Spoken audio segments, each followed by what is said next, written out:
Varicose veins కి సరైన చికిత్స కోసం సంప్రదించండి ఎవిస్ హాస్పిటల్. నమస్తే గురుగారు. ఓం శ్రీ మహాగణాధిపతయే నమః. గురుగారు, మాఘ పూర్ణిమ వస్తుంది. అత్యంత విశిష్టమైన రోజుగా చాలా చెప్తున్నారు కదా. శక్తివంతమైనటువంటిది కూడా. ఎస్. సో మరి ఈ రోజుని ఎలా మానవాళి అంతా కూడా సద్వినియోగం చేసుకోవాలి? ఈ రోజు మనం చేయాల్సినవి, పాటించాల్సిన నియమాలు ఏమైనా ప్రప్రథమంగా ఉన్నాయా? ఈ ఒక్క వీడియోని జాగ్రత్తగా వినండి.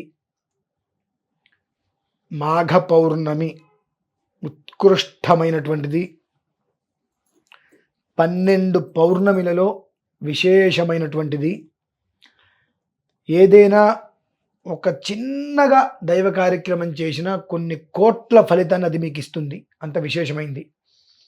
అందులోనూ అత్యద్భుతమైన యోగం ఏంటంటే ఇప్పుడు మనకు మహాకుంభమేళ జరగడం కూడా.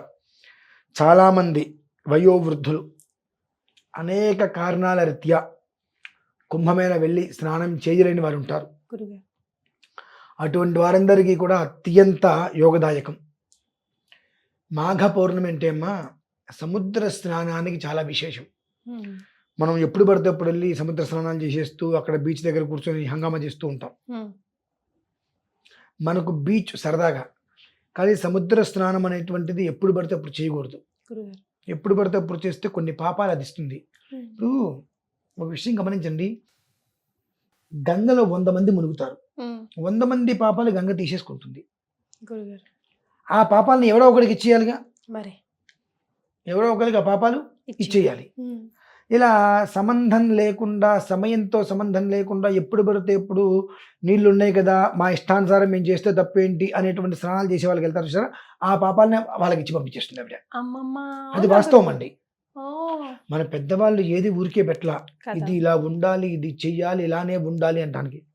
మీ ఇంట్లో ఇంత డస్ట్బిన్ ఉంది, అది నిండిపోతే ఏం చేస్తారు? తీసేస్తారు కదా. అలానే మనలో ఉండే డస్ట్ మొత్తం ఆవిడ తీసేసుకుంది. స్నానం చేసినప్పుడల్లా మనలో ఎంత డస్ట్ అయితే ఉంటుందో అది మొత్తం ఆవిడ అమ్మవారు తీసేసుకుంది. అది మొత్తం ఎవరో ఒకరికి ఇచ్చేయాలి. ఎవరికి ఇవ్వాలి అంటే దానికంటూ ఒకడు ఉంటాడు ప్రత్యేకంగా.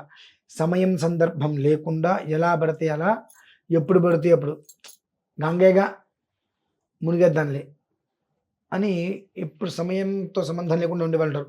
ఆ మునిగిన వ్యక్తికి ఈ పాపాలను ఇచ్చి పంపించేస్తుంది ఆవిడ. అలానే ఉంటుంది.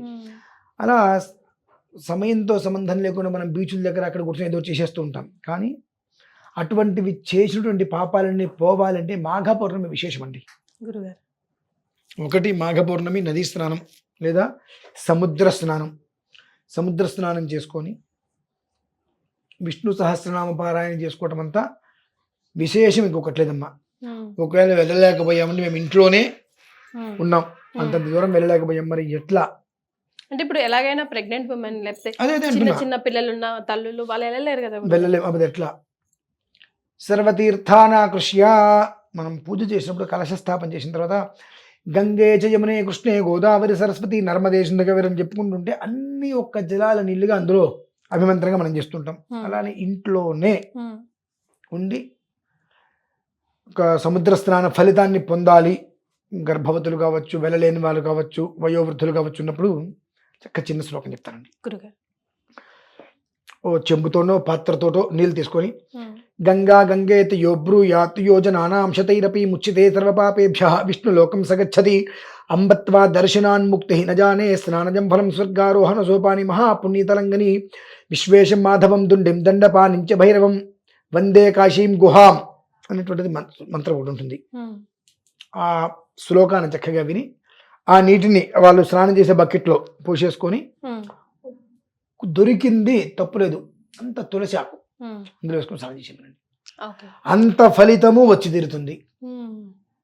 ఎవరికి ఫలితం రాదంటే అన్ని రకాలుగా యోగ్యత ఉండి వెళ్ళటం మానేసి నేను ఇది చేస్తాను వాళ్ళకి మాత్రం ఫలితం రాదండి. గర్భవతులు కదలలేరు, అనారోగ్యంతో వాళ్ళు కదలలేరు, వయోవృద్ధులు కదలలేరు, కొంతమంది మితిమీరిన బాధ్యతలు ఉంటాయి, వాళ్ళు కదలలేని పరిస్థితులు, ఆర్థిక పరిస్థితుల వల్ల కదలలేని వాళ్ళు ఉంటారు. వారందరికీ ఇది చక్కటి యోగం. మరలా తిరిగి వచ్చేటువంటి మాఘ పౌర్ణమికి వీళ్ళు ఏ సమస్యలు అయితే అనుభవిస్తున్నారో అందులో నుంచి బయటపడతారమ్మా. అంటే చిన్న చిన్న ప్రాయశ్చిత్తాలు చేసుకుంటే మనమేవో ఆకాశం నుంచి పడకల్ల ఏవి కూడా చేసుకోవాల్సినవి ముఖ్య కాలాతిక్రమణ ఏదైతే ఏ కాలంలో చేయాలో ఆ కాలంలో చేయకపోతే దానికి ముఖ్యగాతిక్రమం దోష ప్రాయశ్చిత్తార్థం అని ఉంటుంది. నిరంతరం నేను ప్రాయశ్చిత్తమే చేస్తానంటే మరి కాబట్టి ముఖ్య కాలంలో ఏదైతే చెప్పడందో ఆ కాలంలో అది చెయ్యి. ఎస్. ఆ కాలంలో చేయలేకపోతే ప్రాయశ్చిత్తంగా ఉంటుంది, అంతేగాని ప్రతిదానికి ప్రాయశ్చిత్తంగా నేను చేసుకుంటాను ఇక మనకు ఉపయోగం లేదమ్మా. 2, అమ్మా మీ అందరికీ చెబుతున్నాను, మీరు నమ్మినా నమ్మకపోయినా మీ కర్మ. నమ్మితే మాతృత్వం సిద్ధి కలుగుతుంది. మాఘ పౌర్ణమి రోజు నాడు హంసల దేవి పాలకాయ తిప్ప, అది సముద్ర సంగమం. ఆ సంగమంలో అందరూ చక్కగా స్త్రీలు పురుషులు అంటే దంపతులుగా వెళ్ళి స్నానం చేసి అక్కడ సంతాన వేణుగోపాల స్వామి వారి ఆలయం ఉంది. ఆ స్వామివారి యొక్క అనుగ్రహం తీసుకొని రాగలిగితే మరుసటి సంవత్సరానికల్లా ఒళ్ళో పిల్లవాడు ఉంటాడమ్మా. అది మీ ఇష్టం. ఎందువల్లంటే అమ్మా చాలా విశేషమైంది. మరి మనం ఏదైనా చెబితే ఎవరు ఎక్కదు, బుర్రకి ఎక్కదు. ఇవాళ జనాలు ఎలా ఉన్నారంటే దీని ద్వారా సంతానం కలుగుతుంటే సంతానం కావాలి, వంశవృద్ధి కావాలి అంటే దాని మీద ఆలోచన లేవు. డబ్బు కావాలి, ధనం కావాలి, తెల్లారిదప్పుడు కోట్ల రూపాయలు కావాలనేటువంటి ఆలోచనలోనే ఉన్నారు తప్ప ఎంత ఉన్నా ఏం చేసినా సంతానం అనేటువంటిది లేకపోతే జీవితం లేదు. ఆ ఒక్క ఆలోచన ఎవరికి రావట్లేదు. కాబట్టి మాఘ పౌర్ణమి రోజు నాడు అమ్మ తల్లులారా జాగ్రత్తగా వినండి. మాఘ పౌర్ణమి రోజు నాడు ఏమాత్రం అవకాశం ఉన్న హంసల్ దేవి పాలకాయ తిప్ప సంగమం స్నానం చేసి దంపతులిద్దరూ చక్కగా ఆ వేణుగోపాల స్వామి వారికి నమస్కారం చేసుకుని ఆయన అనుగ్రహం కనుక పొందారా మరుసటి సంవత్సరం బిడ్డ చేతిలో ఉంటాడమ్మా. అంత యోగ్యకరమైనటువంటి రోజు మాది.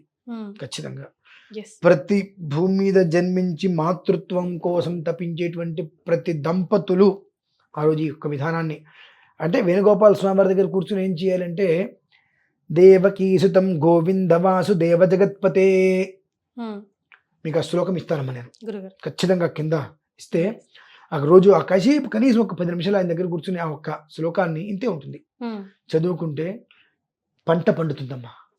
ఆ శ్లోకం నేను మీకు ఇచ్చేస్తాను తప్పకుండా. అది దీని కింద అది పెట్టినట్టయితే ప్రతి సంతానం లేదని బాధపడేటువంటి స్త్రీ ఉండరమ్మా. ప్రతి ఒక్క వ్యక్తిగా మాతృత్వం సిద్ధిస్తుంది. Very nice. చాలా సంతోషం అండి, ధన్యవాదాలు.